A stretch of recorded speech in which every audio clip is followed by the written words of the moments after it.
નમસ્કાર મિત્રો, ચેતર વસાવાના જામીનનો મુદ્દો હવે દિલ્હી દરબારમાં ગુંજશે। જી હા દોસ્તો, ડેડિયાપાડાના ધારાસભ્ય ચેતર વસાવાના જામીનને લઈને આમ આદમી પાર્ટી તનતોડ મહેનત કરી રહી છે અને જામીનને લઈને કોર્ટમાંથી કોઈને કોઈ કારણોસર તારીખ પર તારીખ આપવામાં આવી રહી છે। ત્યારે આમ આદમી પાર્ટી દ્વારા ચેતર વસાવાના નવા વકીલની નિમણૂક કરવામાં આવી છે। ચેતર વસાવાના નવા વકીલ તરીકે હવે સુપ્રીમ કોર્ટના સિનિયર એડવોકેટ વિક્રમ ચૌધરીની નિમણૂક કરવામાં આવી છે। હવેથી વિક્રમ ચૌધરી ગુજરાત હાઈકોર્ટમાં ચેતર વસાવાની તરફેણમાં દલીલ કરશે। વિક્રમ ચૌધરી જે સુપ્રીમ કોર્ટની અંદર પ્રેક્ટિસ કરી રહ્યા છે અને અત્યાર સુધીમાં અનેક નેતાઓના કેસ સુપ્રીમ કોર્ટમાં લડી ચૂક્યા છે, ત્યારે હવે ચેતર વસાવાની રેગ્યુલર જામીન અંગેની સુનાવણી 11 સપ્ટેમ્બરના રોજ યોજાશે।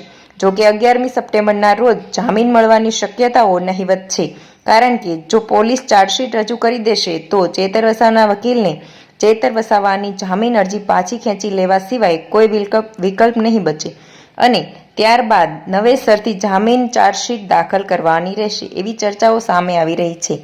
હવે જોવાનું એ રહે છે કે આવનારી 11 સપ્ટેમ્બરના રોજ શું ઘટના બને છે। સુપ્રીમ કોર્ટના સિનિયર એડવોકેટ વિક્રમ ચૌધરી કયા પ્રકારની દલીલ કરે છે અને વિક્રમ ચૌધરીની દલીલના આધારે શું આવનારા સમયની અંદર ગુજરાત હાઈકોર્ટમાંથી ચેતર વસાવાના જામીન મંજૂર થાય છે કે કેમ, તમારું શું માનવું છે અમને કમેન્ટમાં જરૂર જણાવજો અને આવા જ ન્યૂઝ અપડેટ માટે અમારી ચેનલને સબસ્ક્રાઈબ જરૂર કરી દેજો। ધન્યવાદ।